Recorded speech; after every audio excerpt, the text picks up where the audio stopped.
The Entrepreneurship in Art episode that you're about to watch is unedited and uncut. Listen on Apple Podcasts, Spotify, or your preferred podcast platform for the edited version. Enjoy. All right. We're all recording. We're all good. I suppose. I suppose. Good is a relative word. I have two sets of headphones on at the same time, so I'm not sure how good I can be. I have earbuds in my ear and then like old school AKGs over my ears. And I have tiny ears. So when you combine all those factors together, no, probably not doing good. Going smoothly already. I mean, in what era, like 2020, it's like, oh, let's record a podcast and try to get decent audio. In order for you to do that, you have to have two sets of headphones on at the same time. Like, this is a problem that needs to be solved. You have to have two sets of headphones on at the same time. Well, because I mean, and this is that like that lag. I mean, I've been way ahead on the whole iPad as primary computing device for ages, like long before it had like, official mouse control or whatever. I had cobbled it together using like, assistance control, which is typically used like only if you're blind, to make it work. And so on the one hand, like there's the leading edge of the technology, but then when you're there, like you try to do something basic, like record a podcast on an iPad, and you can't. Like it just frustrates you. So the only workaround is apparently to put earbuds in and then earphones over that, so that you have two iPads going at the same time. Which I don't think was like Steve Jobs' intent when he was like, I know what I'll cook up, some kind of device in which if you're going to use it, you're going to have two of them and four headphones on at the same time. Maybe we need to do a tech test run another day when we're not recording. Yeah, maybe. There's no way you can't do all this on an iPad. On one iPad. You'd be surprised. Yeah. Right? Like the one thing where audio, because like my dream scenario for my iPad, the only thing that it's lacking, I'm very happy with everything about it except for I cannot record music in the way that I want to with it. Right? Like I can't, and all I want to do, and it should not be this hard. All I want to do is a decent IO, and I want a decent mic preamp and a mic into it, and that's all. It's not like I'm recording a symphony. I just want to record my guitar and mandolin and the occasional embarrassing, as I was saying, Leo Kottke would say, goose farts on a hot humid day, voice of mine, and that is rendered impossible on the iPad Pro. Why? No, you can totally do that. You can. I've done that. Okay, well then you're gonna have to give me a lesson. But I don't like. The problem seems to be the USB-C thing. Like all of the I/O devices are still USB. We'll have to get a separate cable. Yeah. Yeah. Anyway, so off to a riveting start, guys. Depends. It's gonna be really interesting to about 10 people. Myself not included. All right, well then you talk about something interesting, Carly. Oh no, now I've set myself up. You sure have. Go ahead. Rivet us.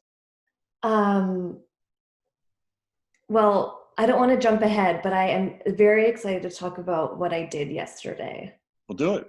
And I will mention it again because it's definitely going to be one of my three things. But I spent pretty much the entire day yesterday attending a virtual conference put on by an organization called Women of Sex Tech. And I had signed up for it because Cindy Gallup, who I mentioned in our last episode, was giving the keynote. And to be honest, I was interested just in the event itself, but I really wanted to hear her. And when I got the actual Eventbrite like confirmation, it said 11 to 4:30. And I thought, it can't be right. It can't spend 4.5 hours just at a virtual conference.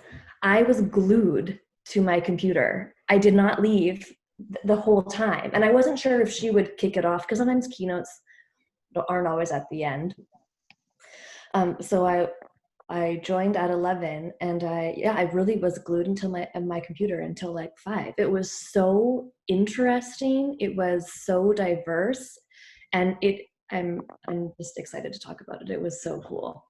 Well, so as somebody that is just so unbelievably grateful that this past week was my last week of the spring semester teaching, and I've been shocked at the amount of the difference. I love teaching, and I love teaching online, offline, whatever. It's my great joys in my life.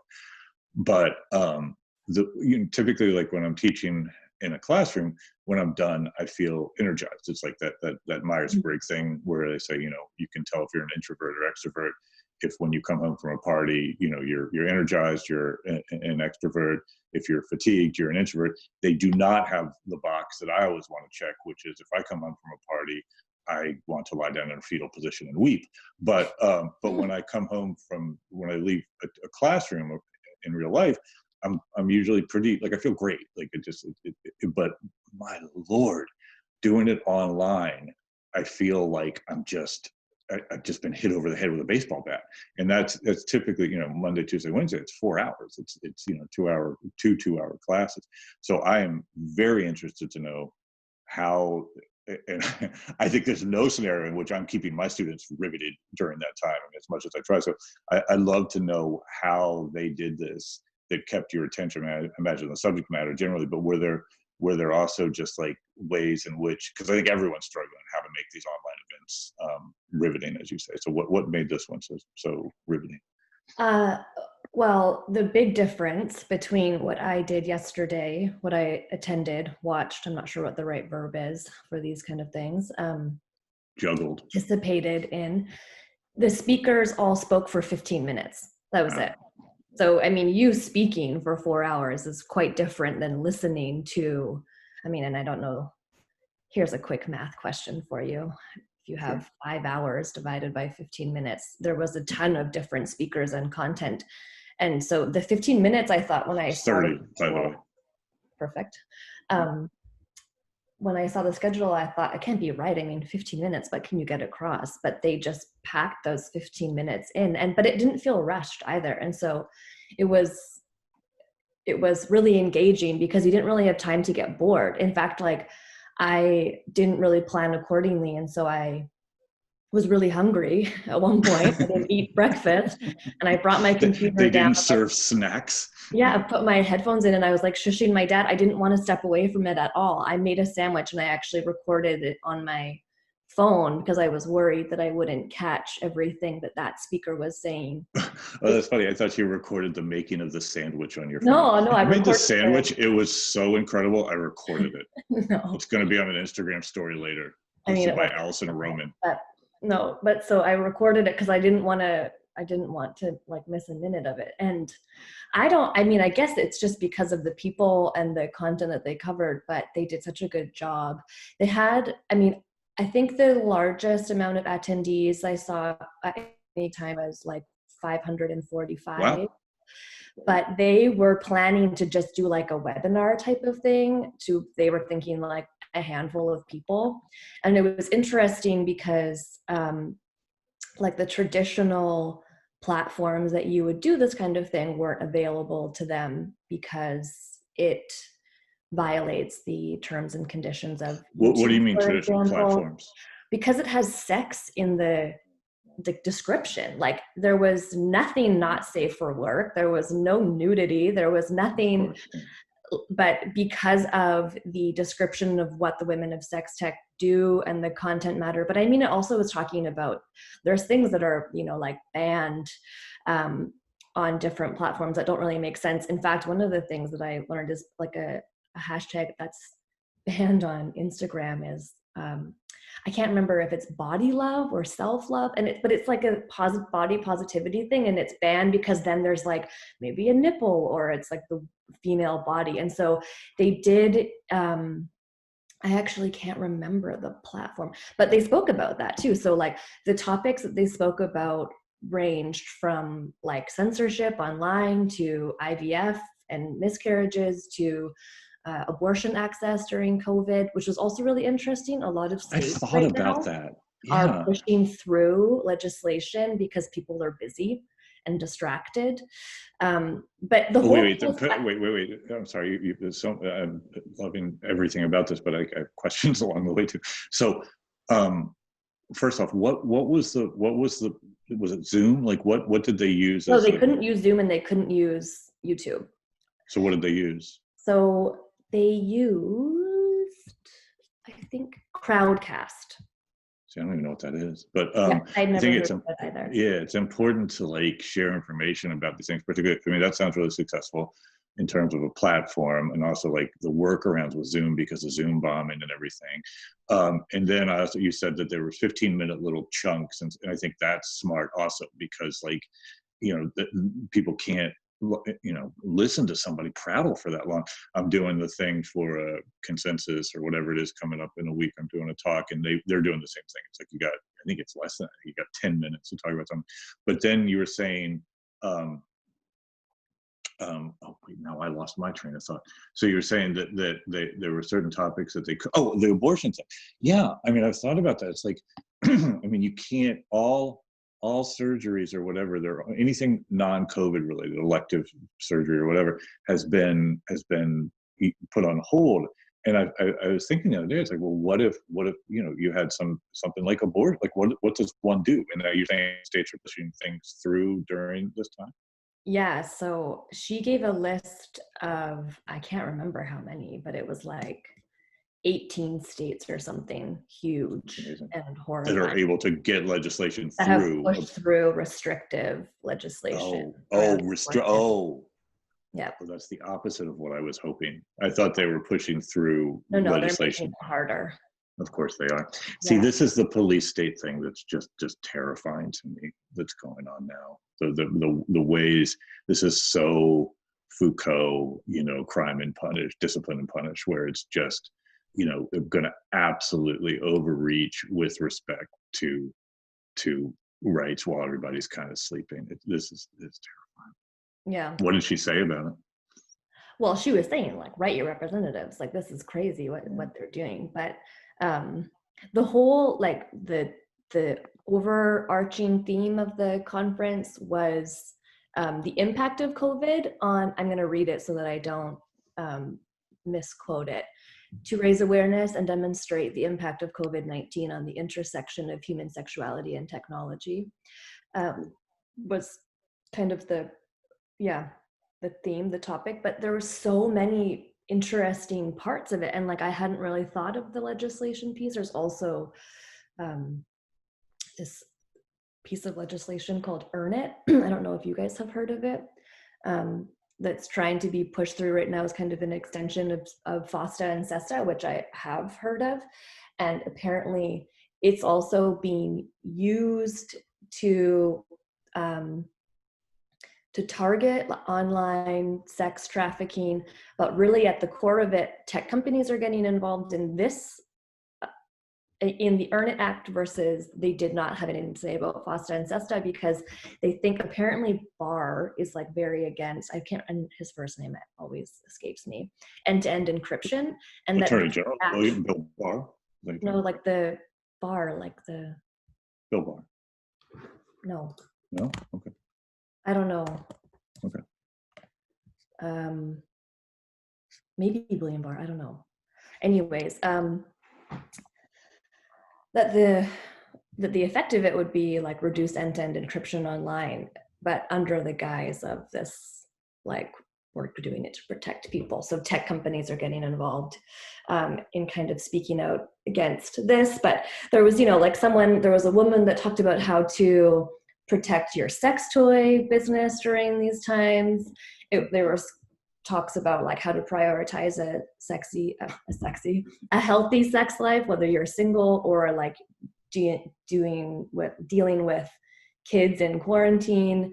There was stuff about abuse online. Obviously this community is particularly vulnerable to it, and weaponized tech, online dating. It was so interesting. It was like the best way to spend a Saturday. So I won't take up the whole hour talking about it, but I could. It was like, it blew my mind, actually, how kind of fascinating it was, and the empathy in which everyone was speaking, and the kind of like, I don't know, the whole energy of it, even though it was online and you can't see anything but the host or whoever is speaking, there was a palpable kind of like community around it. It was super, super cool.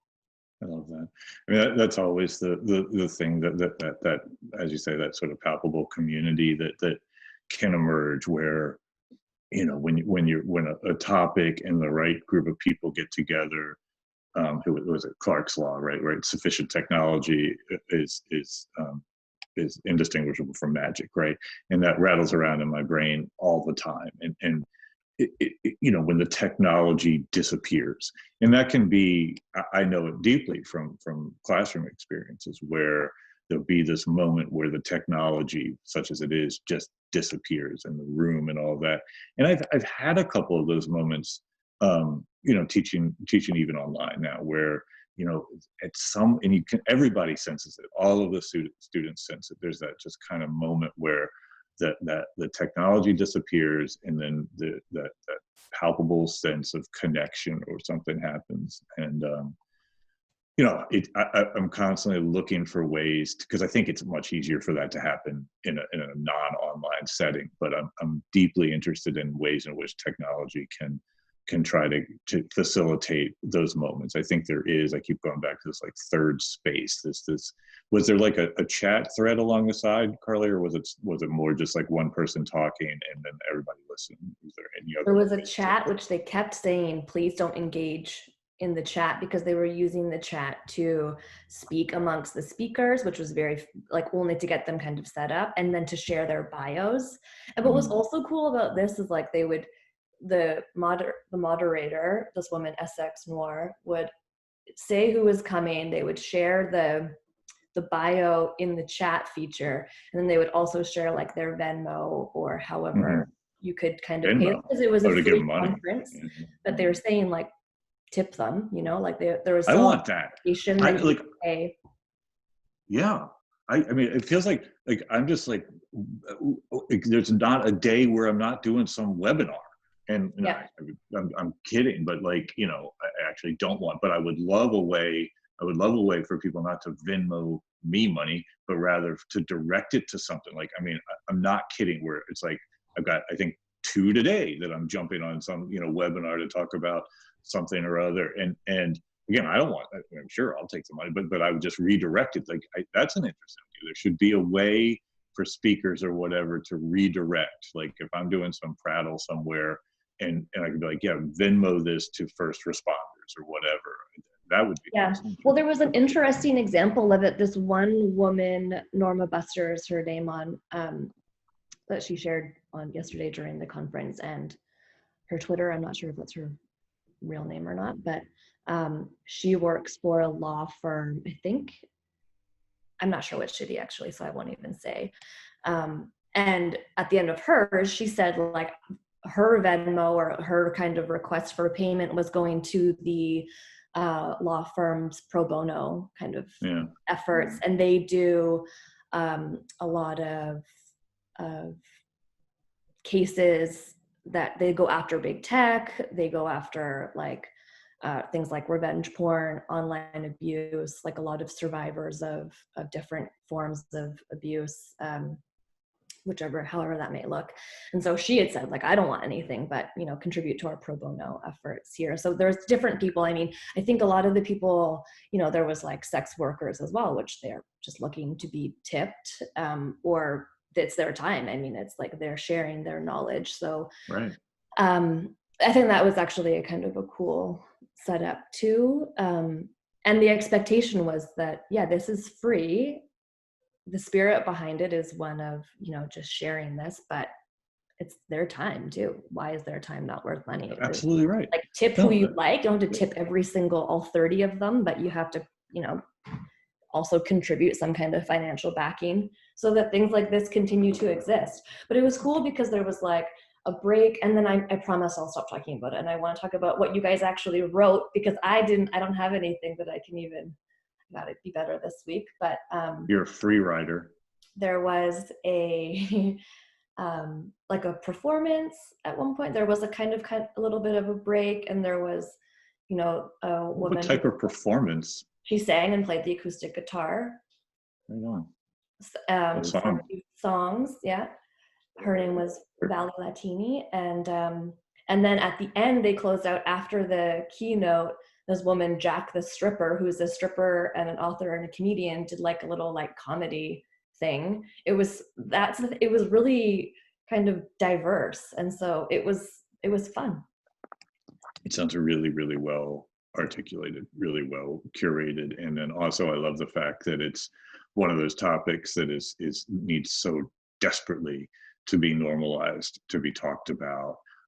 Don't have to agree with everything, but we have to be able to talk about these things. And so, being able to kind of normalize it, to bring in things like music and comedy and all that stuff, and just make it part of the mosaic of the conversation rather than an outlier or something is so essential. So seems yeah, like there was lawyers, there was doctors, it was really very of course, because I mean it's a human biological imperative, and yet as society we I mean sex is one of those things that kind of touches everybody's life, right? So and yet it's dominantly because of religious white male mores, it's been used as command and control.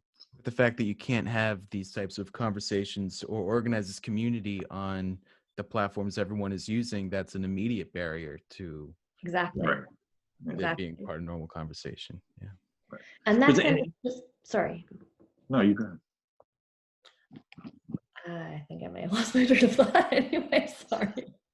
Well, but it's a type of sort of implicit or inherent, rather, not implicit, explicit, inherent bias, right? And there's so much of that in tech. Like, I mean, and I can't, as a white male, it's hard for me to really I can observe, but I don't have standing to kind of communicate it well, but I can observe. And like for instance, with racism, just the things like when people say call a spade, right? I mean, that's a racist that has its origin in racism. When you say, well, you're going to sell me down the river, that has its origin in slavery and racism. When you're sold down the river, it meant that you were going to be sold further south, right? Which was going to be worse for you. So, and as you're saying, Dan, it's like the platforms, and it's, on one hand, you can kind of think, okay, well, they have to like have this kind of abundance of caution because absent the abundance of caution, they would then run the risk of horrible, awful things like child pornography, etc. But that pendulum, trying to find that balance is what makes it so difficult. Trying to figure out where these tech companies it's the whole free speech thing, right? But you then put that in there with you mix that in with religion and everything else, and what ends up happening is people just don't talk about it. Yeah. But you run the risk of horrible, awful things like. Yeah, I think the thing that was cool though, I mean, everything was inspiring. Everything, even though there was some heavier content material, everything was just, I don't know, I feel like it's really ripe for growth. And yeah, you're absolutely right. There needs to be more normalizing some of these topics that are labeled as taboo for reasons I don't understand. But it was awesome. I hope that they do it again, and I can't recommend the entire cast of people involved. How does that community? Yeah. Sorry, what were you going to say? How does that community organize outside of the webinar? Is there a Discord or a Slack or something that is more of an ongoing center or hub? So Women of Sex Tech, there is like a membership. It's not open right now. They were talking about that it will be opening up again in July.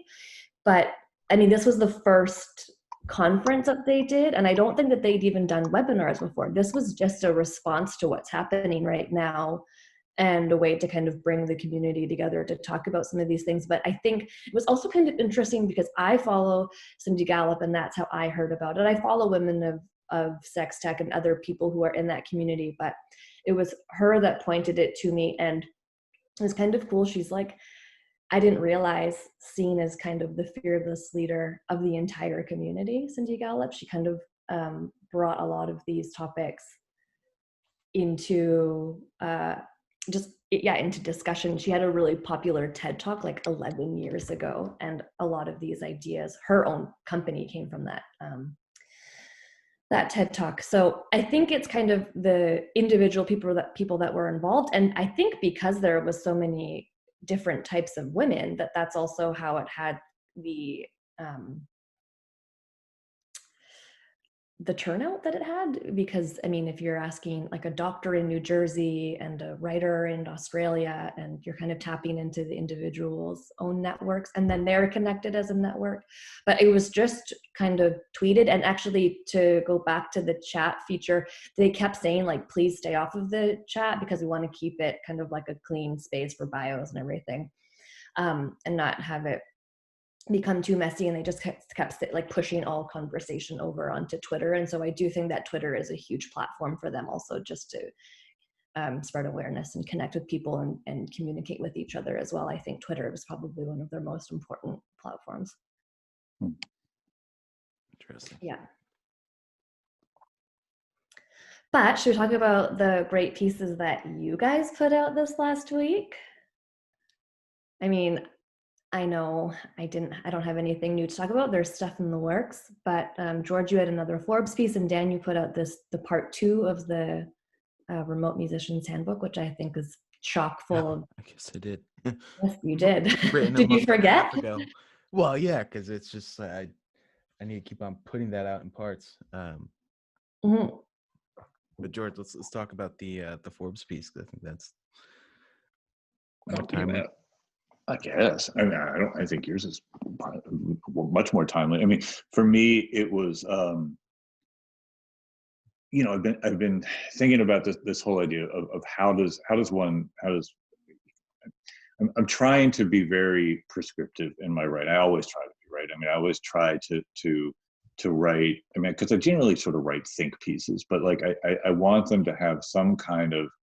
I'm an educator, right? So I want to have some kind of takeaway, and in so much of my work, it's always about this go to market thing, right? Which is a business term where it's kind of an umbrella term where you've done all the pre-work, you've developed your thesis on your product or your whatever, your song, and now you're ready to actually kind of get it out into the world. And it follows the typical trajectory that I talk about a lot, that kind of trough of despair, where you have that initial thrust of excitement and wow, this is going to be great. And then by the time you kind of get that product, that song, that whatever ready, a lot of times you can just be sort of fatigued. But I like the go-to-market stage a lot, because it's where a lot of the different disciplines come together. You've got the technological side of things, the marketing side, the sales side, the business intelligence data or whatever, and you really have to kind of organize it. So a lot of my work revolves around that. And then I thought, okay, well, what happens if you're trying to go to market with something and the market has disappeared? I'm thinking specifically about touring and musicians, because the market for touring is gone. You cannot go to market for a live tour right now. And then adjacent to that is merchandise, which is another huge revenue stream for artists. And yet people haven't really been talking about that so much. The majority of artists sell most of their merch during their tours. It's not like people are just sitting around buying t-shirts from most bands for the hell of it. It's usually you go to a show and you have that kind of impulse buy. So two markets that have radically changed. And it's one of the reasons I was so interested in what Carly was saying about the conference that she attended, where the best musical shows, the best anything, transcend the physical space. Like, some of my greatest moments in life have been at shitty clubs, but the music just makes you feel like you're in the greatest place in the world. And so what I keep saying, and I'm like a broken record on this, what's happening is that musicians, because that go-to-market market has disappeared, they're trying to replicate it online. And that's that fancy skeuomorphic thing. Like you're just saying, okay, well, just film me on my couch. And again, it's why I'm really interested in the thing Carly saw, because it sounds like they really thought through, how do we make this so that it's not just, okay, a TED talk, but online or whatever, right? And so the example that I used was Travis Scott with his Fortnite thing, which was just a crushing success, and 12 million concurrent viewers, something like 50 million total views. It was just phenomenal, and it was all in relation to his new record. Obviously, he can't tour, but what made it so interesting to me is, and I'm going to try to get a conversation going with someone over at Epic Games. And the more that I learn about that company, and it's a private company, I think it's not in like LA or New York. It's in, I want to say Washington State, but I could be wrong. And it was founded by one guy. And every time I read something about that company, I'm inspired by it. One of the things that he said about Fortnite's not Epic Games' only game, right? They've had other things. And this is anecdotal, or I can't remember the exact quote, but he said something about, I'm really proud of Fortnite because founder guy, didn't invent it. All I did was create a culture in which something like Fortnite could emerge. That's the whole purpose, not product thing. And as I look at Fortnite, increasingly it's hard to pin down exactly what it is. It obviously looks and feels like a video game, like what they call battle royale type game. But even, and I say this in my article, even in the App Store, they call it like battle royale and like party space or something, and that's really true. Like kids are using Fortnite or whoever as a way to kind of stay in touch with each other, talk to each other while they're playing. And now you can kind of add to that list, well, it's also a music distribution platform and merch sales.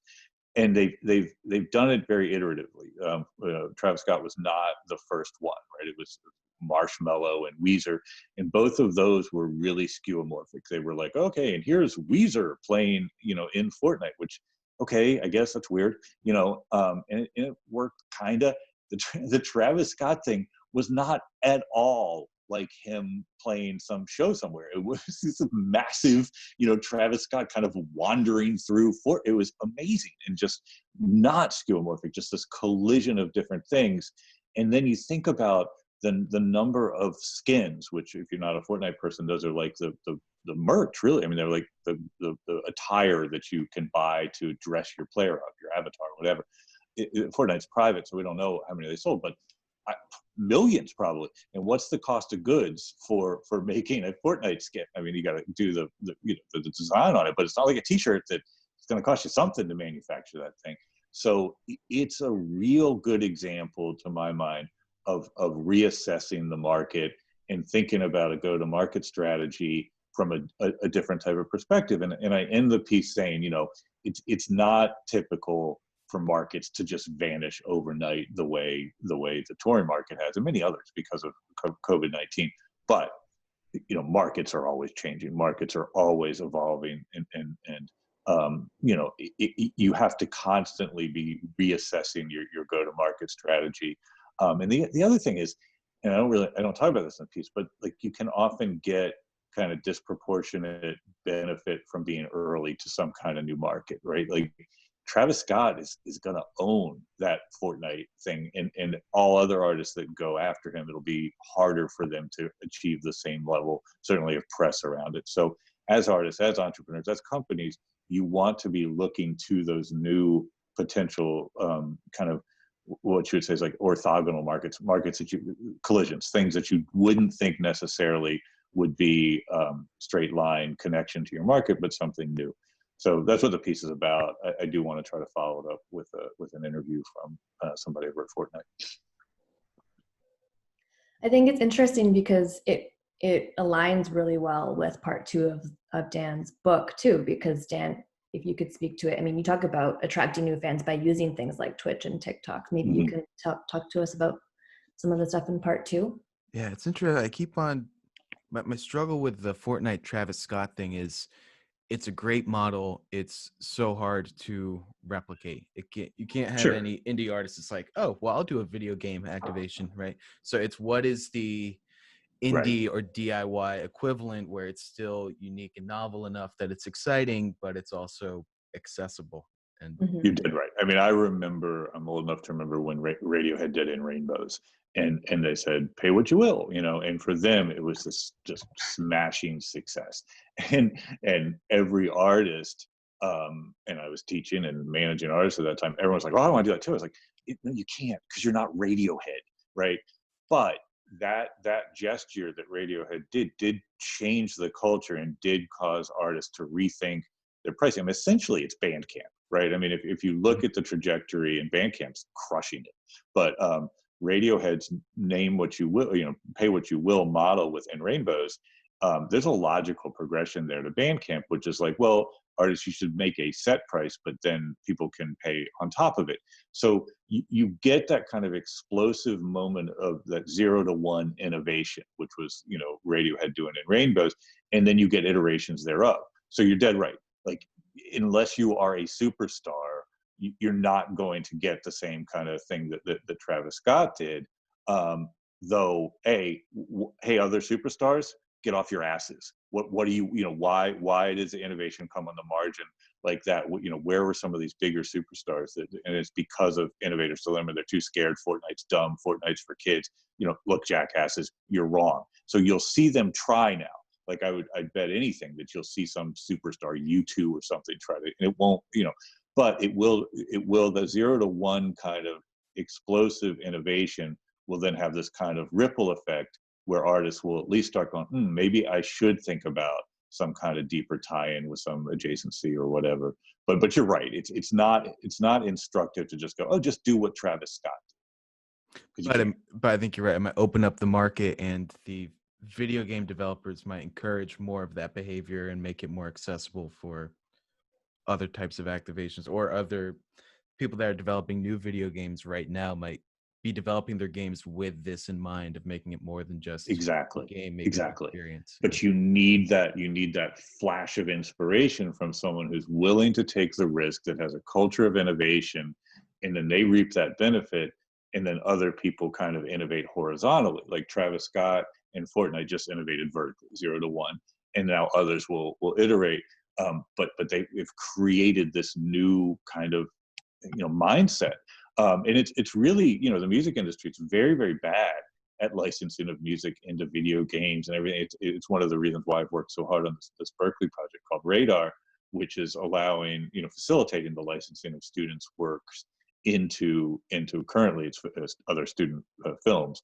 But my very next target that I'm going after is independent video game developers, because it is, I've said it forever, like licensing music into films, video games, startups, or whatever in 2020 is the equivalent of booking travel in 1978. It's that broken. So, but it becomes unbroken typically through some kind of explosive innovation, and then people go, there's money in those hills. Let's change things. It's just like TikTok. Same general idea. Well, speaking of TikTok, that's kind of what part 2 of the Remote Musician's Handbook is about. It's looking at the existing live streaming options and channels, and what should artists be doing. And I think on this podcast and outside, we've talked a lot about avoiding the skeuomorphic sitting on your couch, trying to take a show and put it online. But there also is a accessibility barrier where there are so many options now, and every social media platform has some type of live streaming option that I think for a lot of artists, it's just overwhelming, the amount of options. And especially if you do something like Google how to live stream, you're going to see a lot of articles about YouTube or even Periscope. And I think Periscope is one of the worst places for people to be live streaming music.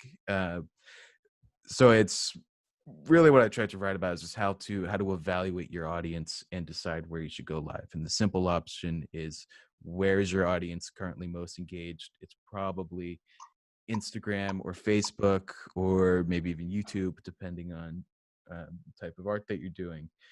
Just start there and get used to it. And I think we can't, especially on an individual artist level, you're not going to get to the kind of being a natively great live streamer, getting out of the skeuomorphic space until you try and you experiment with just sitting on your couch and playing guitar.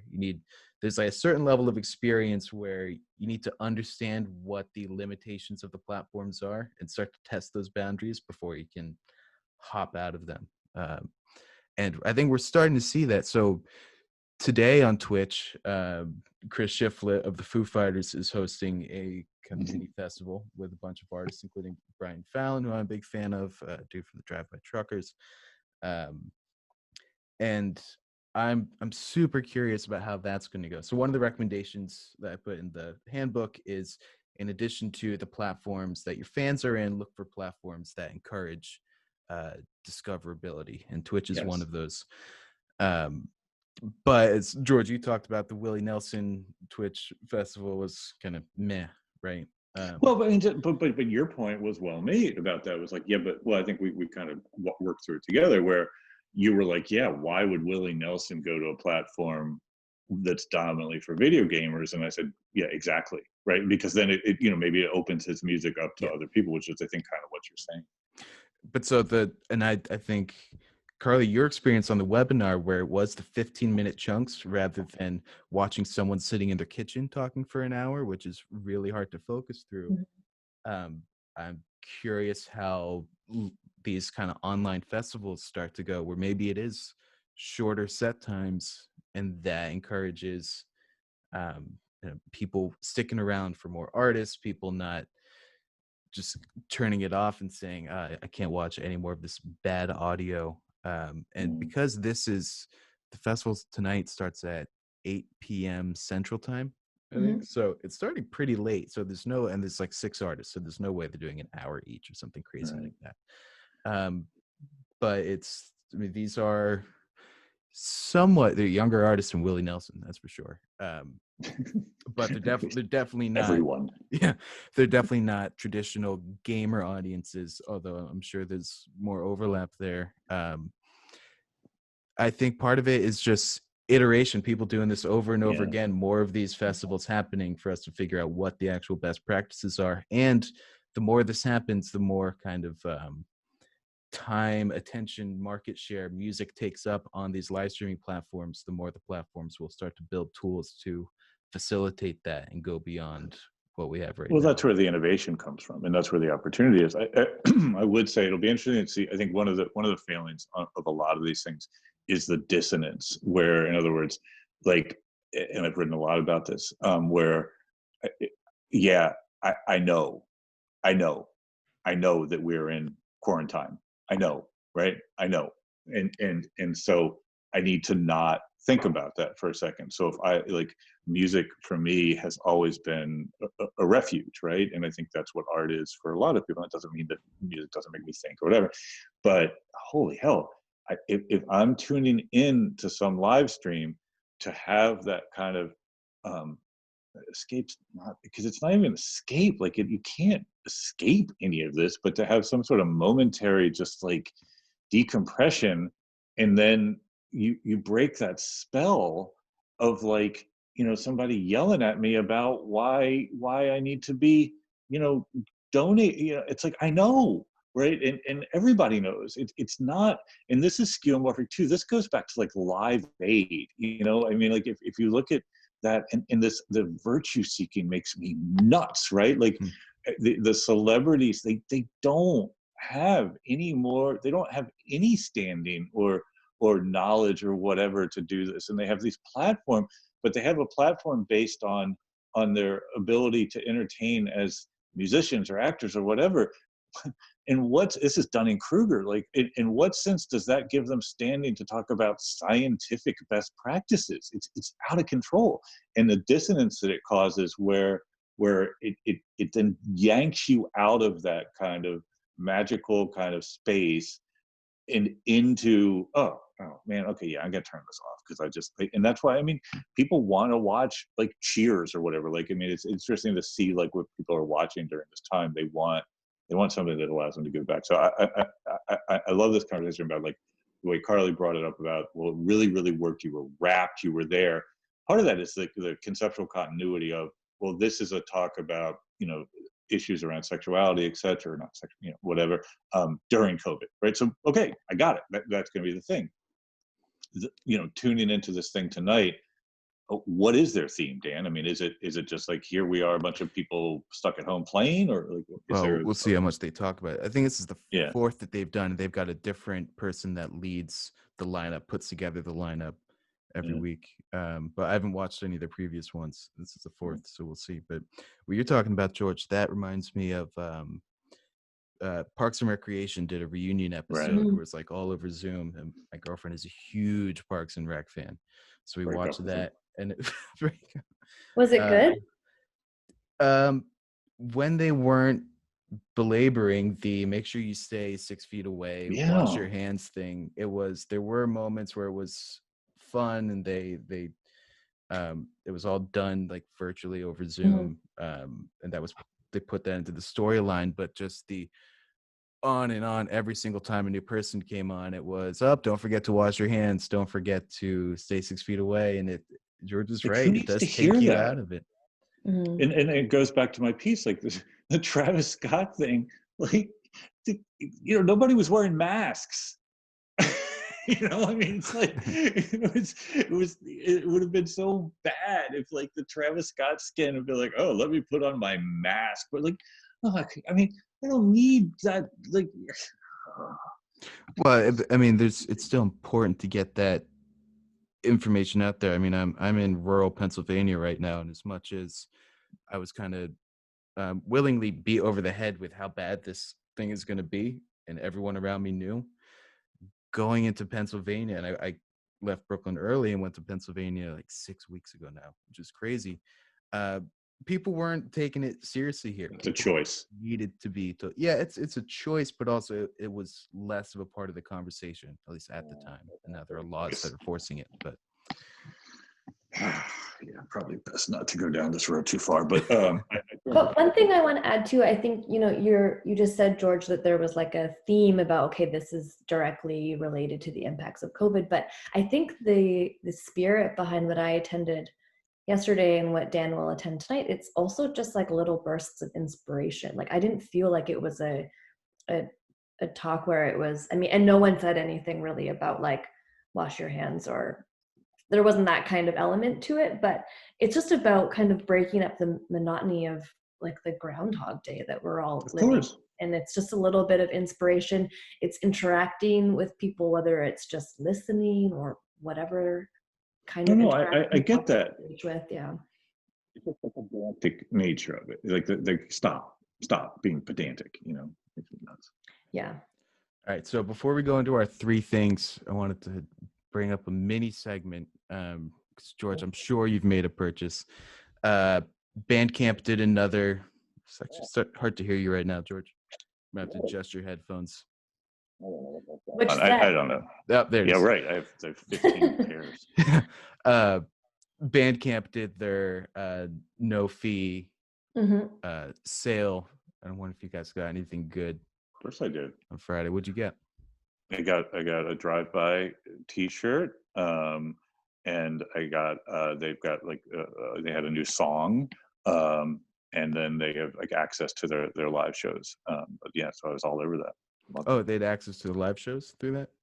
Mm-hmm. Yeah, where you can get like all recent live shows. Yeah. Oh, cool. So like bootlegs, essentially, official bootlegs.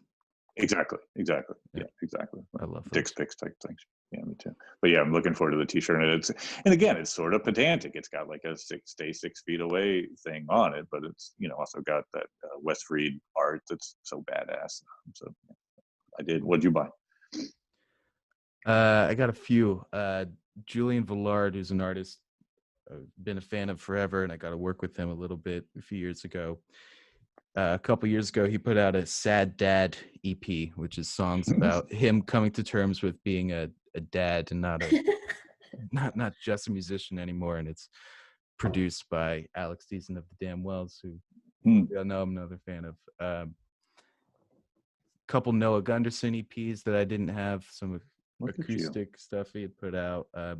This artist I just discovered, I don't know how to pronounce her name, Rena Del Cid, out of Oh. Minnesota. She's part of I'm mentioning her in an article I'm working on, and so I thought. And this is a good place to like plug the George podcast. I mean, not podcast, Spotify playlist. Yeah, we have to change that. Oh yeah, why do you think I'm naming all these? We're You're just naming random artists. I'm increasing my market share. Yeah, one more, Long Island City by Mary Spender. Yeah, He's another artist that I'm mentioning in this article. So just adding some Dan tracks to that playlist to make it pretty George heavy on there. Yeah, trying to make the playlist a little bit better, you know. Yeah. Well, we do have like it's an 11-track playlist, and I think 5 of the songs are all based on that desert guitar sound that you like. So great. I could listen to that all day. Isn't that? I mean, you're a guitar player. Like I don't know what that modality is. It's not pentatonic, you know. But man, do I love it. It's cool. I don't know that I can listen to 5 tracks back to back and be like, yeah, let's keep it on loop.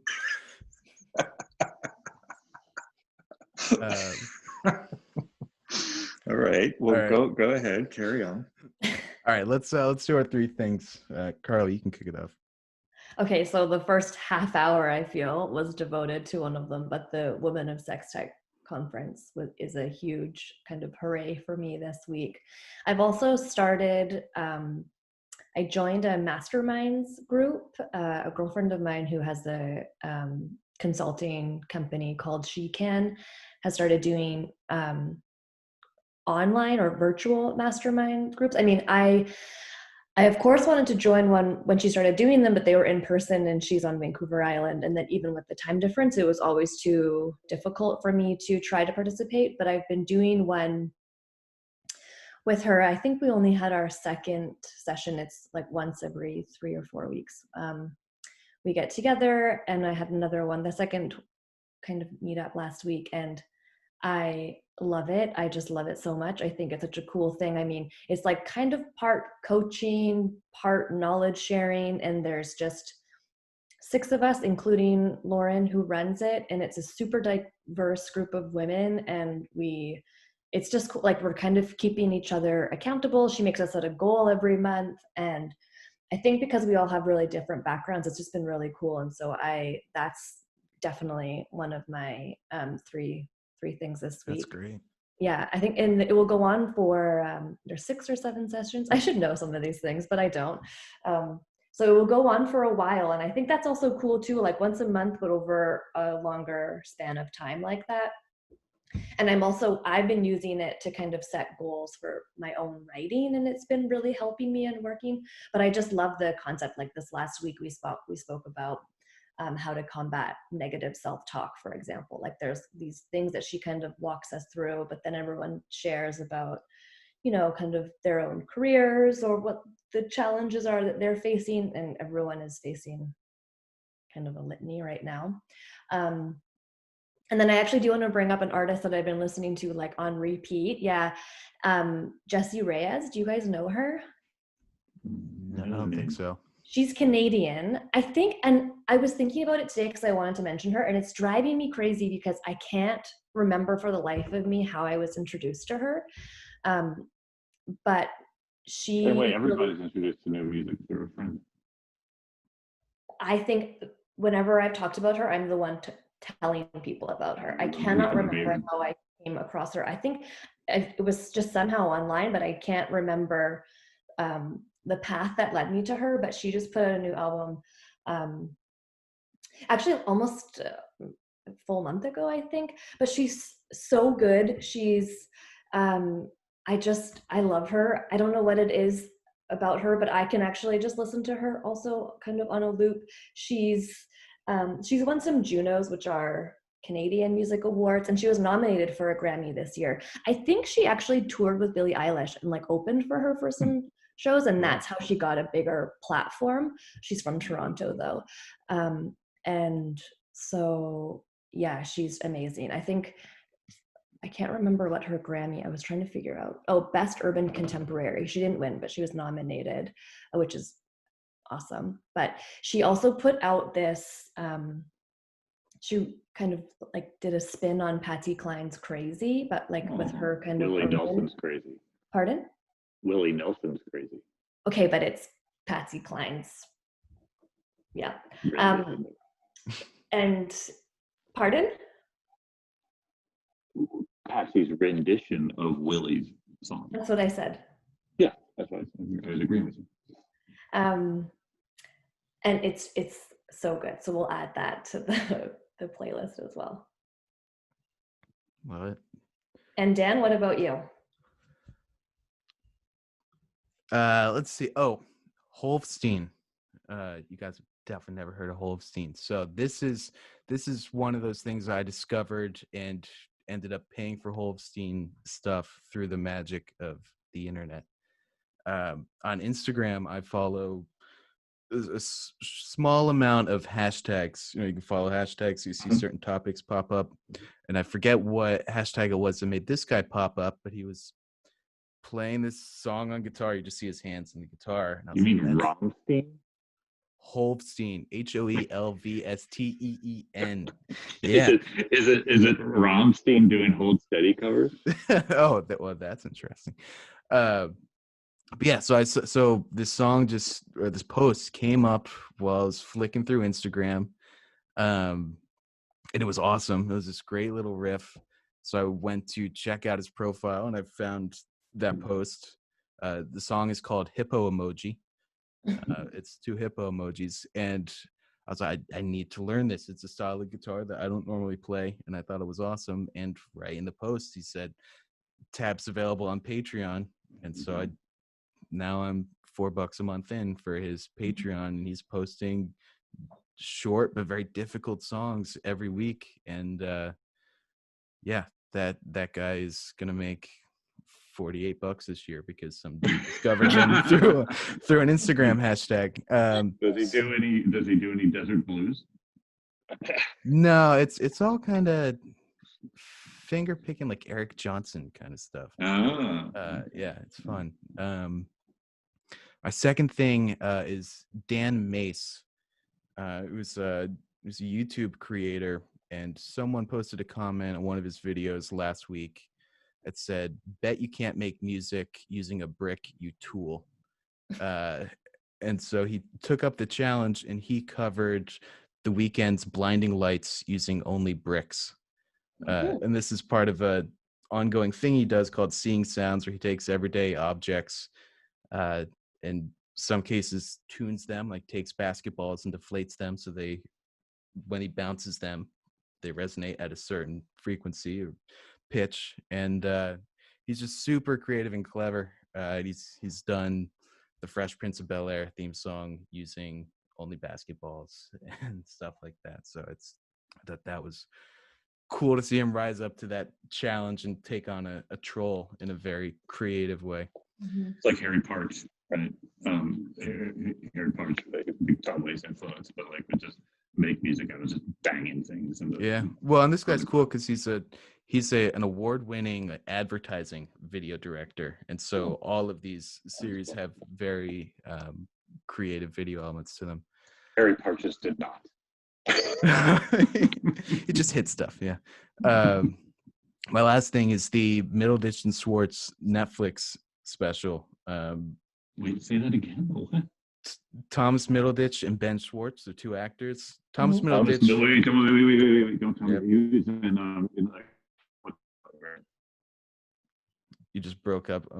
He's the was lead he in Silicon Valley? Yeah, he's the lead in Silicon Valley. Ben Schwartz has been in a bunch of stuff, and they have this mini series, I guess, of 3 improv specials, and so incredibly creative how they talk to the audience for 10 minutes and then create a whole story and characters on the spot with just the 2 of them acting out all the different parts. And it's weird and artsy, so I figured I'd like it, but I watched it with my girlfriend and my parents, who all have totally different interests as far as comedy and TV and film go, but everyone loved it, so it's a lot of fun. Netflix? It's on Netflix. Middleditch and Schwartz. Middle Distance Schwartz. Oh, we'll put the link to it in the show notes because I'm not going to spell it. Tongue twister. Yeah, right. All right, George, what do you got? All right. My first is, so there's a newsletter that I subscribe to called Taste. And I think they do it, they do it almost as well as Carly has been doing our email newsletter. It's ostensibly about food, right? And they do a good job with kind of recipes, but at the bottom of it, they just have kind of recommendations for just random ephemera. This week, they recommended the Pitchfork review of Skylarking, which is an XTC record from like 1986 or something, produced by Todd Rundgren, that like literally no one's ever heard of. Well, people heard of it because there was that song "Dear God," which is the only XTC song I guess that anybody knew. But it was this record is totally fraught with insanity, and Andy Partridge was like strung out on Valium or whatever, you know. And so, like, wow, that's a weird thing for a food kind of blog to review. And then they also shout out to my friend Justin's amazing blog, podcast, everything called Aquarium Drunkard, which for years, like, I will buy the T-shirt or whatever, you know, occasionally for things, and then just wear them until they fall apart.